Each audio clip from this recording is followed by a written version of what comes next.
What I do, guys, is people ask really good questions on our YouTube page. And instead of me just typing in a response for me to just have that one person here decide, you know what, that's a great question. And other folks should hear the answer to that, or at least hear what they have to say. So I can at least serve more people by giving that answer to more folks. Benefits everybody. Okay. First question comes from Nelson. Okay. Nelson's about how to remove a bad tenant. This is a interesting question here. We shot a great video on how to remove a bad tenant, and tenants are people too. I get it, but there's bad people, good people, people that make bad choices, and you got tenants that are violating the rules of the lease and violating your business plan that you have as a landlord.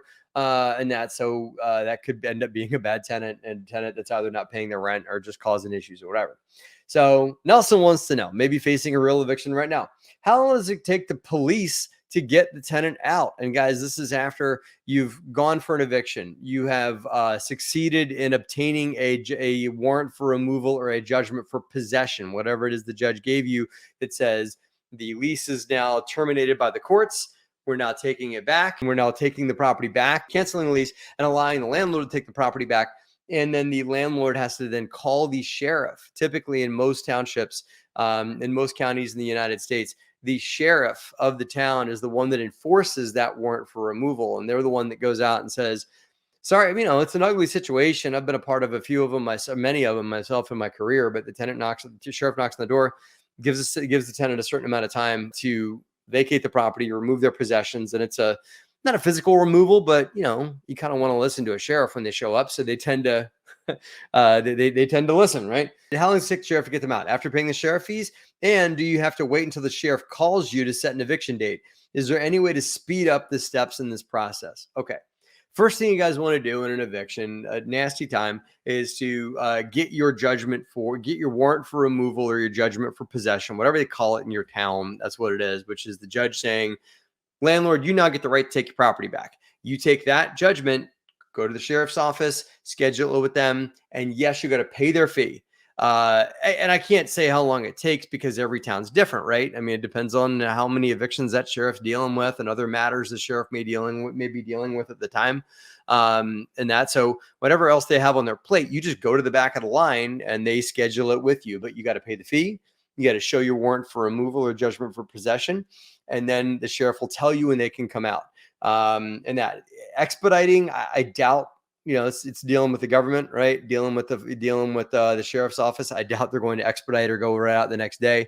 And a lot of times the sheriff's office will need to post notice on the tenant's door to say, hey, we're coming out in 3 days and we're going to be doing a warrant, or executing a warrant for removal or whatever it may be.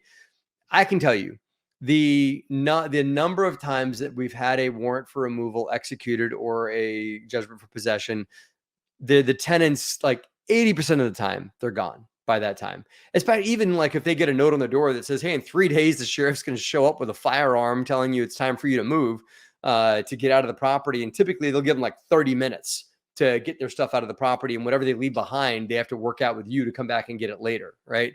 And typically you or your maintenance technician show up there and change the locks on the door while the sheriff's standing there.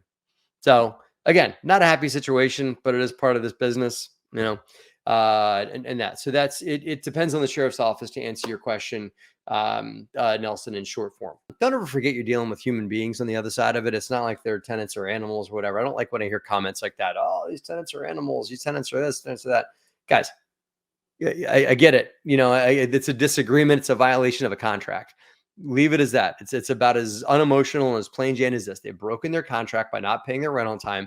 And as long as you abide by your sides of the contract as a landlord, you have obligations too. And there's plenty of dirtbag landlords out there that give us all a bad name. So as long as you uphold your side of the contract and are a good landlord, then you've got the rights to execute your side of the contract and force the tenant to execute theirs, which is to pay the rent on time and give other tenants in the building quiet enjoyment. Have a great and profitable week, guys. We'll see you.